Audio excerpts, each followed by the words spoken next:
Good morning, everyone. Welcome to Scripting Fridays. Hi, Christine. Hi, Allison. Nice to see you both. Good morning. Today, we are going to talk about a dialogue that I love because it immediately tells your seller that you're a different and superior broker when you're talking to listing prospects. So let's dive in, and then we'll have time at the end for questions or other alternate dialogues. So hang on. Save my screen, share my screen, hide this little thing, turn on this, unplug that. There's so much to remember to do. Zoom keeps changing their settings and making it all different. So hang on. Do you hear the static? I think that was my fault because I unplugged a second monitor. I can hear the static too. Yeah. There's 8 speakers. I thought it was my headphones too. Like, It's gone now. Is it gone? Thank you. now it's back. Oh, no, It's back actually like almost every time you talk. Really? Maybe I should stop my audio and restart it or something. Hang on.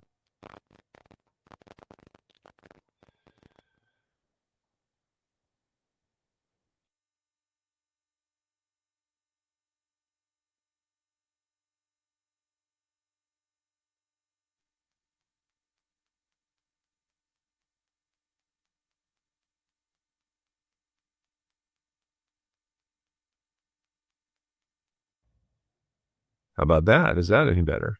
perfect. I think so. Okay. Yeah, much better. Thank you. I'm going to stick with that one. Scott Feitner says can't hear you. Can you still not hear us or hear me? Scott? I can hear you. I can hear you. All right. I'm going to dive in. We're recording. So if your audio doesn't cooperate, Scott, you'll be able to get the recording, but maybe log out and log back in because it's way better to get it live, right? All right. So as I said at the beginning, we're going to talk about a way for you to differentiate yourself from other listing brokers that a seller might be interviewing, right? And how many of you have ever been asked, will you tell me what my house is worth, or what's my house worth, right? That's almost always one of the first 2 or 3 questions that any person that's considering selling their house, that's what they want to know, right? And most agents will say, let me come see it, right? They'll use that as an excuse to see the property, which we're going to do that too, but we're going to stick this little dialogue in between so that they're immediately going to think, wow, this guy is different or this gal is different, right? So when they say, what's my house worth? What I say is, well, you know what? My job's actually to give you 3 different numbers. And the first number is the market value, right? And I use this market value dialogue to demonstrate that most brokers are terrible at this part of the job, right? So I'm going to tell you your home's market value, and you know what? Your home has a value and it's a single number. And I hold up my index finger, not a range. And the little asterisk that's on that is to bring your attention to the fact that most realtors, and you might do this currently, how many of you, when asked this question, do a CMA and say, well, your house is between X and Y? I don't. I tell them their house has a value and it's a single number. And anybody that gives you a range, it's because they're not very good at this. They're not very sure. They're not very confident. And do you really want to put your faith and trust in that or in them, right? So back to the dialogue. Hey, I'm going to actually give you 3 different numbers. The first of which is your home's market value. And you know what? Your home has a market value, which is a singular number. It's not a range. Does that make sense? I'll say the phrase, does that make sense, a lot, because I want the consumer to engage, right? they have to think, okay, did I really understand that? Yeah, no, that makes sense. The second number is the list price. And the reason that's a separate number is because the list price and the market value are rarely the same number, right? We're going to have an actual list price strategy session to arrive at a list price because we want to choose a list price that maximizes the third number, which is what does it ultimately sell for, right? Does that make sense to everybody? And do you see how I'm clarifying, and I'm not saying anything that you probably haven't thought of, but what I am doing is I'm defining things more deeply, and I'm making sure that people understand that there's more of a science to this than most people give credit, right? And how many times does a consumer think when they look at Redfin or they look at Zillow, oh, that house is $699,999 or whatever. That's the market value. No, that's what they're asking for it, right? And if you want to go a little deeper, you can say, have you ever noticed that some sellers will artificially price their home low in the hopes of generating multiple offers, and others will start it high because they know they're going to have to come down and they want to give themselves room? You guys remember from a couple of weeks ago about how I talked about, that's the least sophisticated negotiating strategy on the planet, right? If I want to get 900,000 for my house and I start at $1 million because I want to get 900,000, I'm going to get 300,000 because I'm an idiot, right? Don't overprice your listings to get a higher number, right? Everyone just thinks, well, if I price at $1 million, I'll get 900. If I price at 1.1, are you going to get $1 million then? If you price at 1.5, are you going to get 1.4? Like that's just, there's no logic there. There's no science there. But a lot of consumers think I'm going to price it high so that I have room to come down. And there's actually a slide in our listing presentation that proves to them pricing a house above its market value shrinks the visibility. It shrinks the number of eyeballs. I use the word eyeballs because it's more, relatable and tangible to somebody. Hey, it's all about getting eyeballs on your house on the internet, because the more eyeballs, the more showings, the more offers, the higher the number. It's a very simple formula, right? But it all starts with how many eyeballs. So anyway, now back to the three numbers, right? I'm going to tell you your home's market value, and it is very specific. Anybody that gives you a range, it's because they are not good at this. They're not confident. However you want to say it, poke holes in the rest of the realtors in the marketplace that they may be talking to, right? Because the vast majority of agents produce a range. Admit it. On this, those of you that have your cameras on, how many of you usually give a range? I've given it like. So all I'm saying is you're still going to do the exact same things you always did. Just be more committed when you deliver it. Your home's value is X, and that's going to differentiate you just by itself, right? But then when you segue from there to, I'm going to tell you that number, but then we're going to talk about the list price. And the reason I separate them is because the list price and the market value are rarely the same number. And they're going to be surprised to hear that out of your mouth, because in their mind, the list price is the market value, but we all know it's not. We may never have thought of it that way, but to draw that distinction separates you from your competition even further, right? And then the last one is obviously the what it ultimately sells for. Now, this is where it can become a little more difficult, right? Because that's a bit of an intangible. But what I do is I read the room, read the market. Are homes in your market selling at or below asking, right? In our MLS, the average was 100.3% of asking. Well, I can use that in my conversation, in my dialogue, right? Or if I know a neighborhood, like I have a couple listings last year in one neighborhood that I knew if we prepped the property correctly, they were going to sell for above asking. And both of them did. One of them 195,000 above asking, and the other 100,000. And the crazy thing about that second one is I got two different buyers at two different times to go 100 over asking without having a competing offer to push them there. And when I was trying to get the owner of that house to write me a testimonial, he was kind of, picky. He's like, well, yeah, but the first deal failed and blah, blah, blah. And I go, you do realize that I got that buyer and then later a second buyer to go 100 grand over asking without any competition. And he finished my sentence. He's like, yeah, I did notice that, without any competition. I go, well, not every broker can do that, right? So then he wrote me a really nice testimonial. So anyway, does that make sense? I told you this little 3-part dialogue wasn't going to take a lot of time. So just to recap, and then I'll go to you, Christine. I'm going to tell you what your home is worth. It has a market value. It's a singular number, and I'm going to tell you what it is. Then we're going to have a list price strategy conversation because we want to pick a list price that maximizes the third number, which is what does it ultimately sell for? And I'm going to tell you all three of those numbers.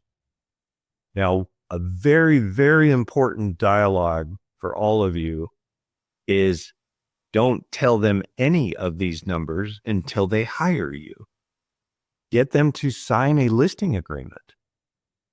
Now, I know, or I'm expecting some of you are thinking, I've talked to so many sellers that are like, I'm not signing anything until you tell me what you're going to sell it for, right? So here's the dialogue. I don't decide what it's going to sell for. The market does. And your job, Mr. Seller, is to pick the broker who has the best marketing system to get you the highest number. And based on what I've shown you today, do I have the best marketing system? And if he says yes, then you can say, then let's work together, right? Another dialogue that works in that scenario is ultimately it's your asset. I don't decide what to list it for. You do, right? But I'm going to give you my advice. I've been doing this a long time, beef up your resume in elevator pitch style, right? I've been doing this a long time, or I sold a bunch of houses in your neighborhood or whatever, right? I'm going to give you all kinds of great advice, but in the end, it's your asset. It's your decision. And you can use a variation of that to talk about commissions as well. So, all right. Any questions about the three numbers that we're going to give to people? Okay. Christine, you had your hand up. You said over $100,000 over asking price, then Yeah. you must have had a crazy time with the appraisal, right? Unless they put a huge down payment down. Yeah. No issues on the appraisals on either of those. Yeah. Good question. Here's what I'd say. Here's another script, right? What I tell people, especially brokers, is if you think about the overall market, we've been in a seller's market for almost 8 years now, right? That's crazy. And we can talk about why that is and why it's going to continue, in my opinion, for 10 more years. But we're in a seller's market, and I can count on one hand how many times I've had a low appraisal. You would think, especially during 2020 and 2021, during the insane bidding wars and the white hot market, we would have had lots of low appraisals. We didn't, right? And what does that prove? That's just a testimonial to the appraisers doing a very good job of substantiating the agreed upon price. And anybody that says, well, but it sold for more than it was worth. No, it didn't. You know the definition of market value? This is what I would say to a consumer that said that. Do you know the definition of market value? It's what a buyer's willing to accept, or a buyer's willing to pay and a seller's willing to accept. Well, the purchase and sale agreement at $200,000 over asking is evidence that that is the market value, because that's what a buyer's willing to pay and a seller's willing to accept. then the appraiser's job is to just prove it, right? So I'm with you. I'm surprised we didn't have more low appraisals, but we didn't. And I'm not exaggerating when I say I can count them on one hand, because I write rebuttals for low appraisals when it happens. And I've only written 2 or 3 of them in the last 5 years. So that's, Christine, why I don't even remember having a conversation with the appraiser on that one, on either of those, right? I mean, 195,000 over asking was the first one. That one sold in January of last year. And I don't know if you guys remember, but rates from December to January went down 200 basis points like that. And the market went bananas for the month of January. And then they bumped back up 100 to 150 basis points. Went from 8 to low 6s to 7.5 in 45 days. Well, I listed a house on January 18th or whatever the third Thursday of January was, and we can talk about why that date matters. And we had, in fact, Molly's on this call. She held it open, I think, with Scott, right? Both of you. 400 people came through the open houses because rates fell and bidding wars reemerged. So, And the that would neighborhood, be I think. yeah. Well, and that would be a tough one to appraise, right? Listed for 1.8, sold for 1,995. But, and I don't remember if that buyer was cash or, I mean, that's also a big part of it. You guys know what appraisal waivers are? Yeah. If I was a licensed loan officer for 25 years, so I know a lot about the lending side of things, which helps me, right? Because I can speak intelligently and I can talk buyers off the ledge and all that. When you run a borrower through automated underwriting, so desktop underwriter is Fannie Mae's AU system, automated underwriting system. Loan prospector is Freddie Mac's AU system. If I run a borrower's application and credit through either of those, dependent on their credit score, their debt to income, all the factors that go into it, and their down payment, the system can say appraisal waiver available. And what that means is DU or LP has enough data because they've done enough loans now in that neighborhood that they're comfortable that the purchase price of X is substantiated. And they'll say, we don't even need an appraisal. And that happens a lot. If borrowers have more than 20% down, the likelihood goes way up.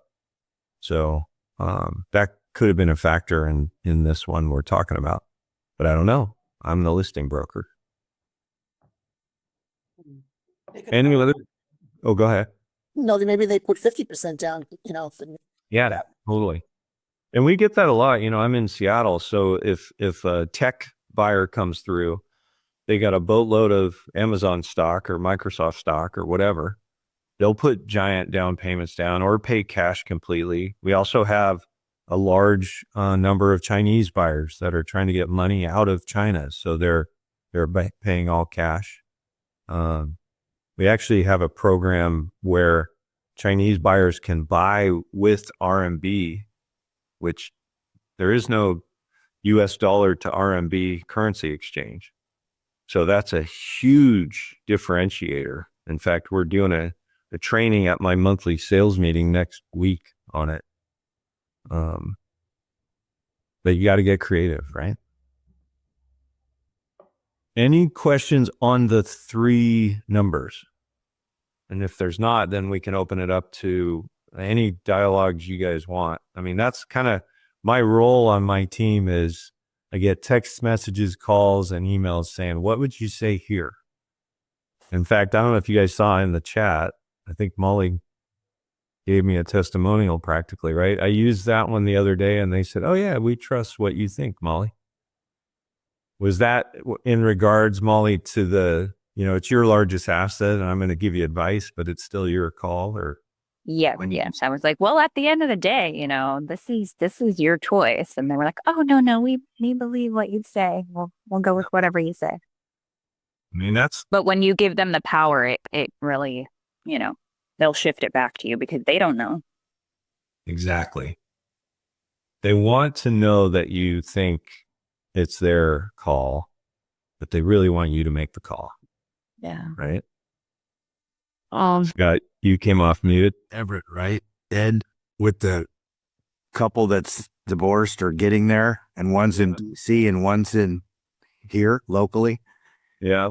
I got him to sell me the money for all the pre-work. So he's, comfortable with all the bids I got and all the different pieces I have moving. And she called me because she hadn't heard anything. I said, well, I finally got him to send me the money to get the painter out there today and get started and everything. And she goes, well, I just trust everything you're doing. So that's why I'm just checking in to see what he's doing and stuff. So, I mean, they're dropping seven grand into my bank account so I can handle all the projects. Dude, that's the highest testament to trust that you could ever get, right? And I'll tell you another great observation of Scott's comment is, how many of you have sold a house that was the outcome of a divorce? not much. Like, I've done it a dozen times, and in my opinion, it's a huge testament to Scott's ethics and his trustworthiness when two people that hate each other don't insist on getting, someone else or two other, like, I've had deals where they both wanted their own agent, and then they met me and they're like, yeah, I trust Ed. I don't need to have a separate agent from my jackass ex-husband or whatever, right? So divorce deals can be a little bit more stressful, but it's pretty rewarding, and you're going to get some tremendous testimonials out of the outcome when you deliver, the money to both accounts and they can go on their merry way. So good job, Scott. That's great. Well, the good thing is that I helped him buy the house in 2016. Yeah. But I thought he was going to be the hard one because at closing, he wanted my VIP fee. And I said, what? Anyway, I ended up dropping $3 grand to get that deal done. But he's been the one that's been more pleasant and working with me. And she's kind of like picky and wanted 4 quotes for painters. And I've been going back and forth. So, but when she said that last night, I was like, okay, even though she's being a little bit, of a pain, she still believes in what, Yeah. which is why she said I called you and didn't talk to other agents, which is nice. Yeah. That's huge. Yeah. I kind of had that with that house that sold for 195 over asking. The husband was a Boeing engineer. Boeing is a big employer up here in Seattle. And he didn't say 2 words to me we started talking in September. We didn't list it till January. We closed it in February. So in that 5-month time frame, he barely said 2 words to me. I did all the talking and discussions with the wife. But then after it closed and the wire went into his account, he called me. And he goes, man, you freaking nailed it. And I go, yeah, that worked out pretty well, didn't it? He goes, yep. I go, well, it's not my first rodeo, man. So keep that in mind, when you're talking to people. Yeah. And that's where the second $2 million listing came from, was a referral from them. Nice. Yeah. So take great care of people, stay in touch with them, stay top of mind with them so that they think of you when their neighbor says, who do you know? So, see, yesterday I got a text from someone. He's planning to sell my condo in Fremont, wanted to check with you what percentages you work with clients. And I texted him, let us meet. He told, I'm not available to meet. What do you think? Sounds like a scammer. But his number is there. He gave his name also, Mark. So, Did you look in public records to verify the owner of the property is the same name? no, I have to do that. I will do that. And he told, I'm occupied. I have military duty. So, tell me over phone. Yeah. I would tell him, I can give you an opinion of value, but I got to see it first.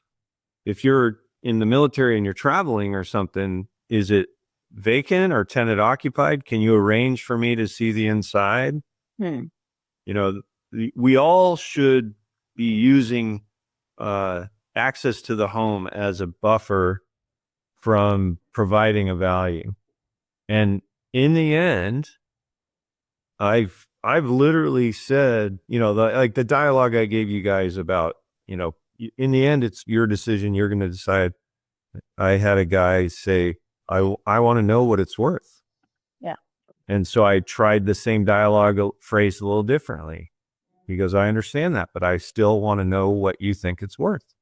Yeah. And I said, well, to be honest, I don't give people my opinion until they hire me. Correct. And he goes, well, I'm not going to hire you until you give me your opinion. And I said, well, I guess we're at a crossroads, aren't we? And he was insistent. I caved. He hired somebody else. Oh. And I will never do that again. I will walk away, because here's the real kind of crux of the problem. Yeah. Consumers aren't smart enough to know what their house is worth in the end, right?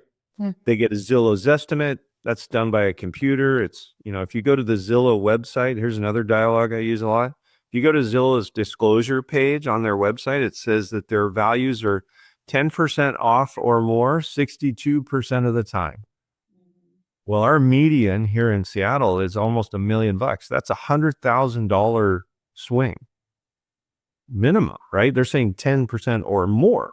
Yeah. So that's a meaningless number.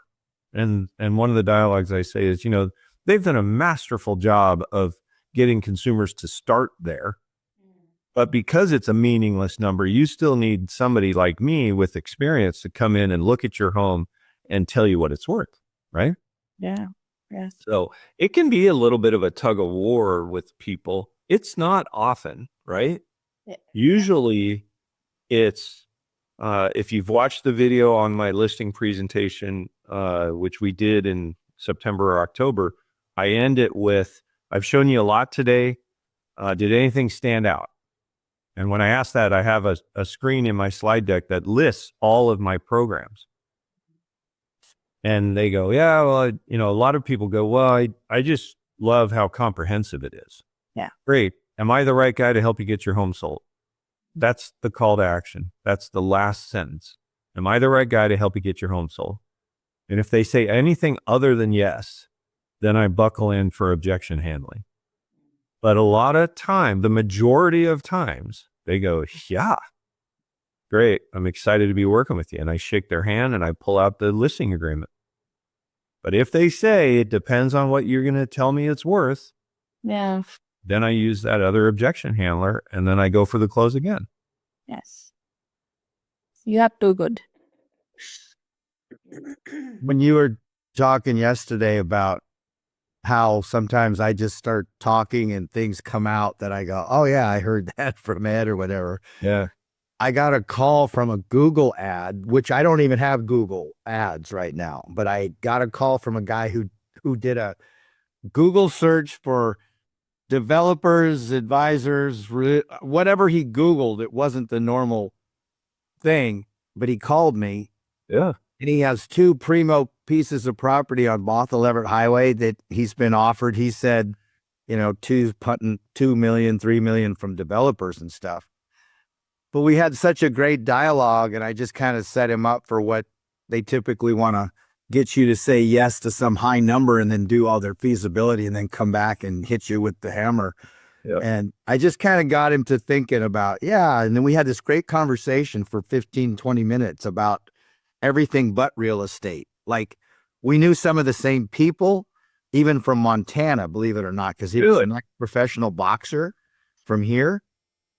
But just that conversation made him like me enough to send me his information and all that. He doesn't know if he wants to sell yet, but he's starting to think about it because he's on a place where it's going to be developed, probably by somebody that wants mixed use, commercial and retail. So it might be a nice $2-3 million property at some point. But Drop him into your CRM and stay in touch. Call him up. gave me his email and everything. I mean, it was just like a nice conversation where he realized that, I knew what I was talking about, and I was the only real estate agent, but he's getting offers from developers and stuff. But In the end, when you can say something that just flows over your lips like you say it all the time, which is why we do this, why we practice, right? That increases the credibility in the mind of the consumer. And in this case, I'll bet you he went to Google. He has a $2 million property and he went to Google because he doesn't know much.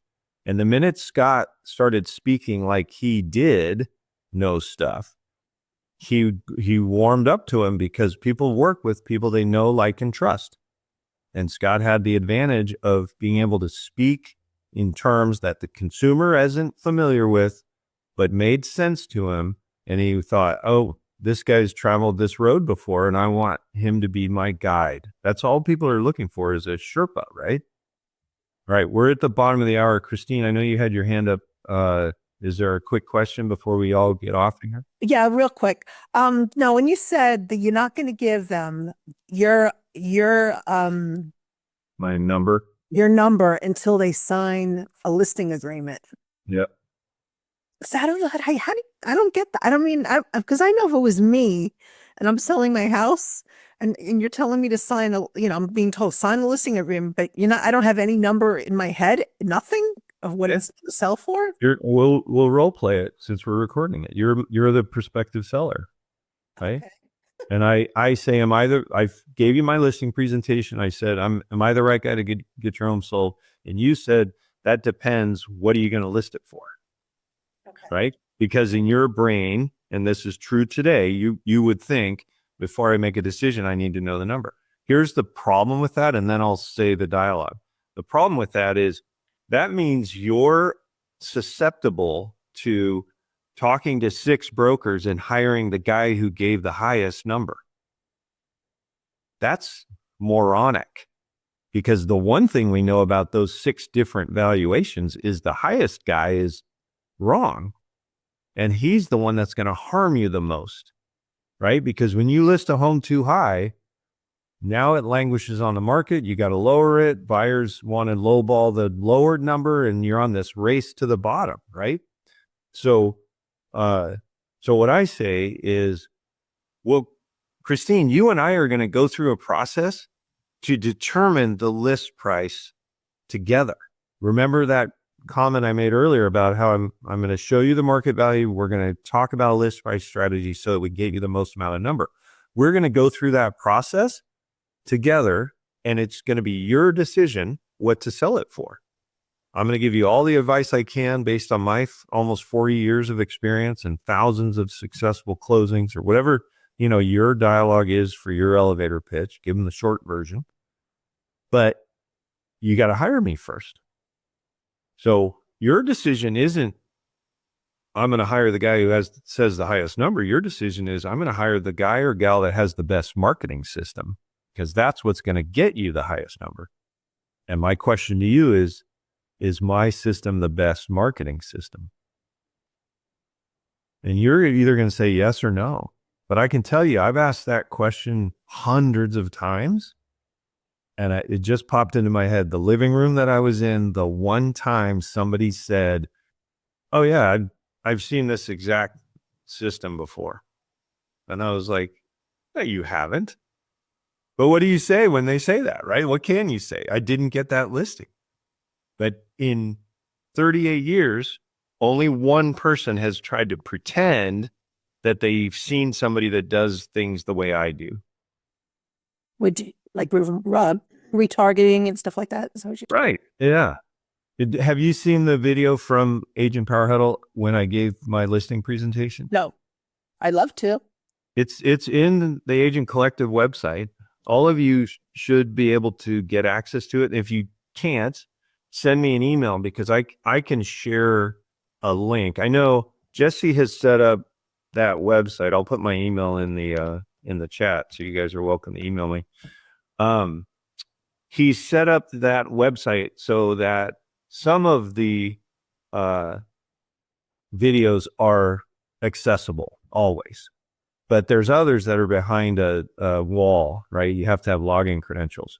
But those of us that have login credentials can share any of those videos out that are behind the wall. So anyway, I'm not sure on the agent Power Huddle part of it, if all of those are available or what. I don't know, Autumn, if you're around, you can chime in. So the last 2 weeks of Agent Power Huddle are unlocked, but the other episodes are locked. We do sometimes have them on podcast platforms and on YouTube as well.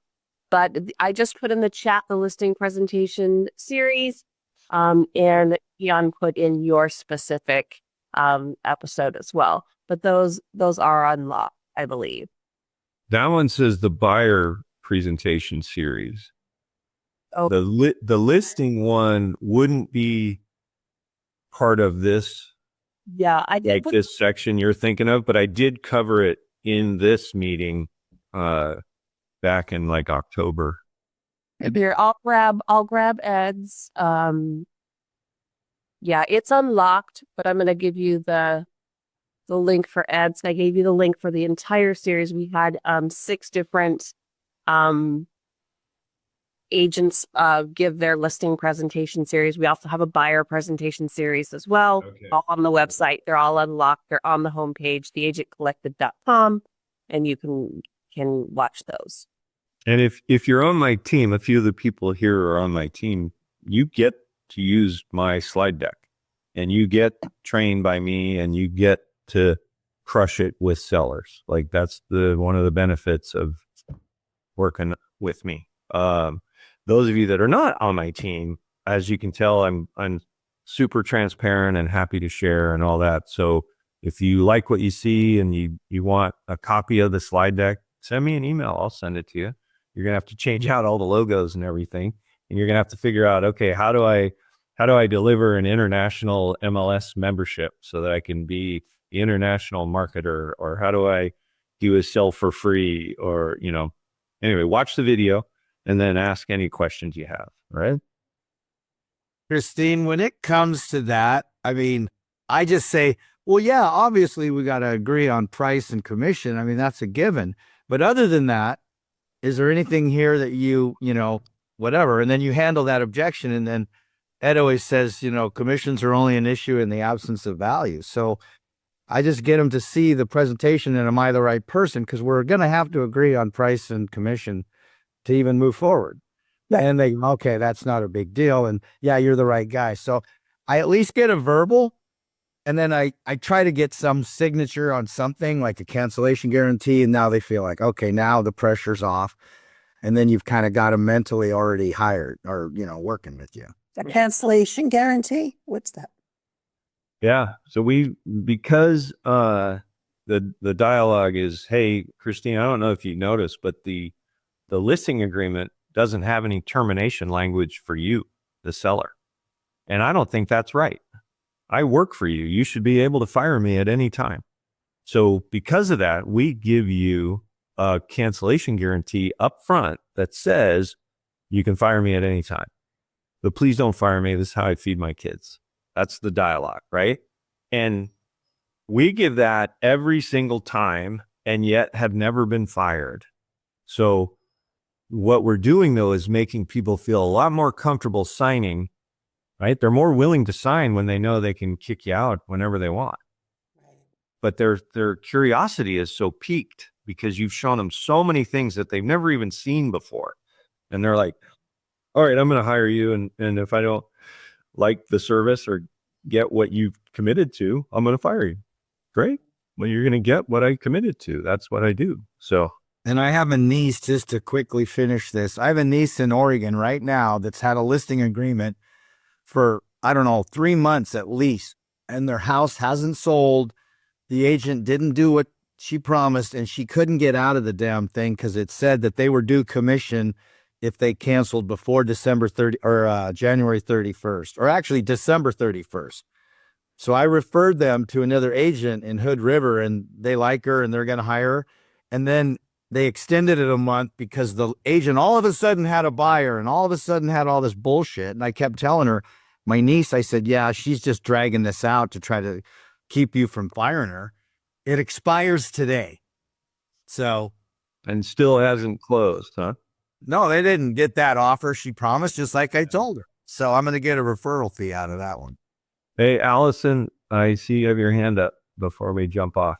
Yeah, on your cancellation clause, do you ask for marketing fees? Nope. Okay. I commit to people. You don't owe me anything. Here's another different dialogue I use. I don't make any money unless I deliver the successful outcome that you're seeking. And that includes paying for staging. That includes anything, right? Now, we can cover staging next week if we want in this meeting, but I don't pay for staging most of the time. I will do it if I have to, because, I've had clients that are like, well, so-and-so said he's going to pay for the staging. Will you do that? And if I say something to the effect of, well, you've seen everything I do, you know how much more my listings sell for than the average agent, and that includes the person you're referring to. Would you rather get 3.4% more money or have me pay for the staging? And then they go, well, I'd rather you also pay for the staging since you're getting more money. And if I feel like I'm going to lose it over that, that's when I'll pay for it. But usually I get them to pay for it. And we can talk about that next week. Yeah, let's talk about that next week, Okay. please. Christine. I have so many questions. That's all right. Okay, so then, you're marketing their home for them and everything. You spent all the money doing that. And now what do you do when they say, okay, you know what, we decided we don't want to sell it anymore. We're taking it off the market. Just keep the money? Eat it. Yeah. Oh. Yeah. What part of I've never been fired did you not understand? Right? I'll tell you a relatable example that happened in 2024. I did a moving concierge project. You guys all know what that is, right? Where you rehab a house before you list it. We can talk about that next or the week after if you want. But the husband had not terminal, but a critical illness. And they called me and said, we got to put the brakes on. He's not well, and moving when he's in this condition is just not going to work. And I said, I no resistance at all came from me. Nothing but prayers and well wishes and like, I am so sorry. Don't even think twice about me. I'm not a factor in this. Like they think I am, but I immediately relieve them of any stress or concern about me or finance, any of that. It was go get well. Well, what does that do for me? That gives me a listing next year. It's a shame it won't be this year, but it'll be next year. Well, guess what happened? Bigger listing. He started feeling much better, and we listed it in August and sold it in a week. And, they gave me a raving review. And like in the end, I have a very strong faith and I do things for the right reasons because of that.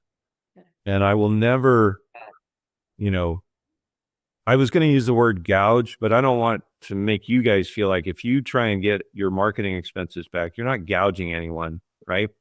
But because I say what I say at the beginning, which is I'm never going to get paid unless I deliver you the outcome that you're seeking. That includes, what if it doesn't sell or whatever? A perfect example is a listing I put live yesterday. I didn't get the buyer's agency because her husband found an agent, and it was a long story. But bottom line is I didn't get them, even though I showed some homes, did some videos because they were relocating. I didn't burn the bridge, and she liked me, and he just screwed up and got some agent to find a house for him. Well, now they're listing with me, and now I got both of them on my side, and it's a $640,000 listing.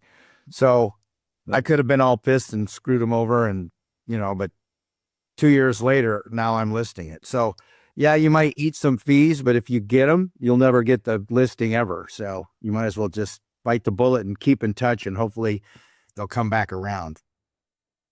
Good point, Scott. And turn that loss into a gain by keeping them happy, showing them that you take the high road at all opportunities and turns. And you know how you can make it up to me, Scott, if he's the one, right? 3 or 4 referrals to your friends, family, or other potential clients for me will make this feel a lot better. You think you could do that? And I quantify it, like 3 or 4 referrals, not just a referral, right? He actually apologized once I met him and everything, because I thought at first, what a jerk, and she was even mad. But 2 years later, he's like, yeah, we didn't like that guy. He was this, he's that. And now they're leaving the Air Force or the Navy because they have to be relocated. They don't want to move. They just have to. But he's going to talk to all his buddies down at the Everett Naval Air Station that, this is the agent you guys should use if you're looking to buy or whatever. So, yeah, it all works out. I used to sell collection services, and the doctors never wanted to turn anybody into for collections for medical payments and bills and stuff. And I can see their passion, for not doing that. But I said, is that person ever even a patient anymore? I mean, are they really coming back to see you when they know they owe you money? No. So you've already lost them as a patient. Why not go after them for what they owe you? Right. I would probably chase that. All right. Christine, you still have your hand up. Oh, I do. Oh, sorry. That's all right. Gan, Yeah. you're the last question. I got to jump to another meeting. Yeah. This one actually, what regarding the eating up the cost of listing, if they cancel it, how do you deal with some unethical sellers who says that they will take advantage of all these things and then they will cancel and then go with another? Well, usually people that have those intentions, you can tell up front. Yeah. And I won't work with you. But if you trick me and you take advantage of me, that's shame on me. I mean, but you also didn't sell your house. Now you're going to go have to hire somebody else. Like, it just doesn't happen if you deliver results. So pick your clients. I'm having a conversation later today where I may be firing a seller client. And she's already signed the listing agreement, but she's not well in the head. And we start and stop after every conversation, and I don't have time for that. So it breaks my heart a little bit because this person needs my help more than anybody. But that's why we're going to have a conversation where I'm going to say, look, you need to write stuff down so that your brain doesn't cause you to question what I said or what we agreed to, because that's what's happening right now. We have a conversation. She understands. She agrees. And then the very next morning, she texts me and tells me, stop everything.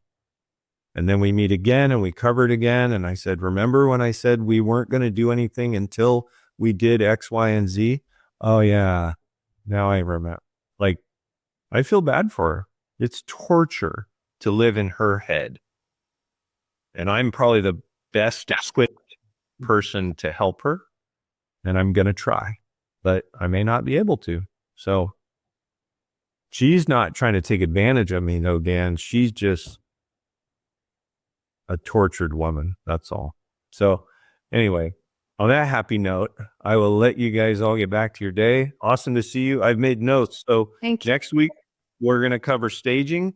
And then the week after that, we're going to cover how to help somebody remodel their house, sell it for more money and keep the profit, but not have to pay a nickel to do it.